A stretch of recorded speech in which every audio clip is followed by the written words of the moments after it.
Be prepared for it to happen this year. Have enough gold and silver wherever you need it to survive the immediate aftermath of a dollar collapse. It could happen any time. It could definitely happen this year. I focus on the monetary philosophical aspect of these markets. I mean, I understand investment demand, I understand industrial demand, but monetary demand is a completely different thing, which we haven't seen yet. I bifurcate between investment demand and monetary demand because investment demand is what silver stackers do. It's like we stack silver. Why? Because we know that something big is going to happen. And whether we realize it or not, what that big thing is that an explosion of actual monetary demand. And what is monetary demand versus investment demand? Investment demand is when you stack silver in anticipation of monetary demand because you expect the monetary system to break down. And monetary demand is different from industrial demand because everyone demands money. Everyone needs money for something. Otherwise, there is no division of labor. So that's a much more fundamental thing. When we look at the futures markets of silver priced, whether it's on the LBMA or the COMEX or whatever the contract is, what's the price of what we're looking at? We're looking at the price of industrial demand and some investment demand, but we're not looking at the price of monetary demand because monetary demand is when everybody wants it to exchange against other goods. And when that happens, that's when gold to silver falls to like 15 to 1, as it does in every monetary panic in history. That's what always happens. Why? Because most people can't afford gold, so they go to silver, which is already starting to happen, but it has a lot more to fall. It fell to 15 to 1 in 1918.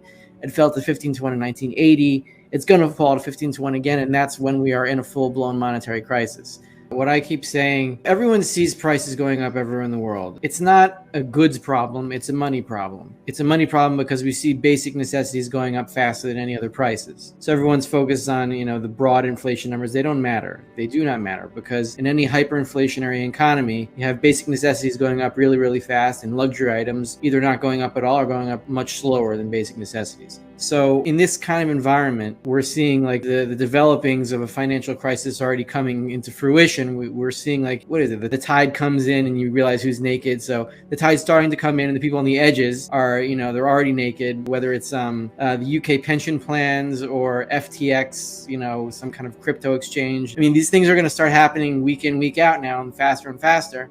And eventually the central banks are going to have to reverse. And when they reverse in the environment of inflation, whether it's 8%, 7%, 6%, 5%, they're going to reverse. And then everyone's going to attack the precious metals because that's what humans do. That's what's going to happen. Exactly when the central banks break and start printing again, I don't know. But they're going to because there's going to be humongous pressure to do so.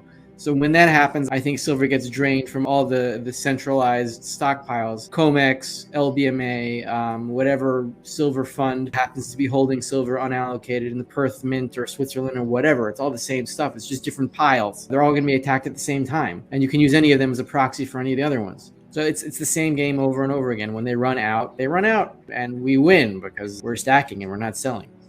Well, we saw it once in July of 2020 when I think the number of deliveries was higher than the amount of registered silver available. And so I think JP Morgan rushed, it was 45 million ounces from its eligible pile into the registered. I don't know exactly why they did that because I think deliveries going into the COMEX, not out at that time, but it was at least on net. So it was confusing what was happening, but at least we see the mechanism of what would happen if registered supplies go to zero. You'd see some bank or other with a whole bunch of eligible supplies put them into registered category because it's happened before.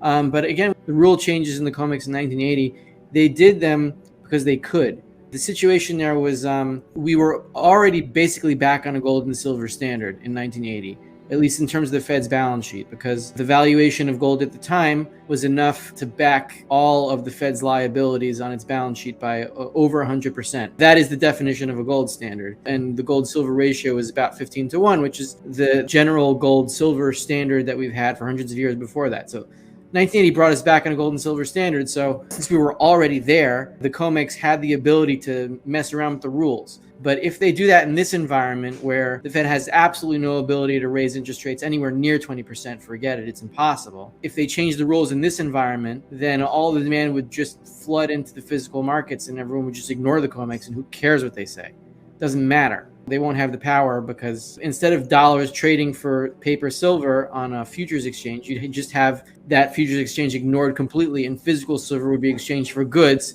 on some kind of decentralized panic, segmented market where people would be trading physical coins or some kind of reliable backing of a certificate for them for actual goods and services, which would be the end game that we're all looking at, where gold and silver become money again, literally. We've never seen in the history of the world a currency backed by a basket of commodities. That's like it's a nice, if people try to spin these intellectual theories on money that we've never seen before and I don't think are possible. Look, gold and silver are money. Baskets of commodities are not money. Every time that some country comes up with some kind of scheme to use, whether it's real estate or tobacco or whatever, as money, it doesn't last long. Gold and silver are money, and that's it. And as for the formation of BRICS into some kind of a new currency, it would have to be gold and silver backed in order to supplant the dollar, which is what they're going to have to do. But if they do that, they're going to have to become fiscally responsible. Russia has the ability to do that. Brazil and India, I don't see any fiscal responsibility in those countries so much. Maybe they can change. I don't see a changing of the guard by BRICS countries uniting and becoming responsible and changing the world. I see the market going one way and then BRICS following the market by inertia and force and then taking credit for it. So the public is going to lead the market. Public in the streets, trying to buy food in whatever city they are in the world. When it comes down to it, they're backed by the dollar right now. So when that falls, they're going to have to go to gold and silver. And then the BRICS will say, okay, we're going to gold and silver because that's where the market's going. And they have no choice. They're not going to create a market. They're going to follow the public and then take credit for it. Look, in terms of timing questions, this is what I always say. Be prepared for it to happen this year. Have enough gold and silver wherever you need it to survive the immediate aftermath of a dollar collapse. It could happen any time. It could definitely happen this year. Is it definitely going to happen this year? Nothing is definite. And there have been a lot of people in this industry a lot longer than I have been, who've been in it for 30, 40 years and haven't seen the collapse that we've all been looking at, all been waiting for. But that said, look, all inflationary systems are exponential, all of them. And they all head in one direction, only one direction. They just go up and up and up until they go vertical. And we're on the vertical stick of that. I mean, they could theoretically stop and then just watch the pyramid fall and watch all their banker friends just go bankrupt. It's theoretically possible they would do that. They're too greedy and stupid to do that. They're not going to do that. When you're up against evil, you can just be sure that evil is going to continue until its logical conclusion, which is self-annihilation. Any kind of evil does that. So that's what's going to happen here. And right now, the Fed is trying to come off the exponential curve by stopping the printing, and we see the money supply falling.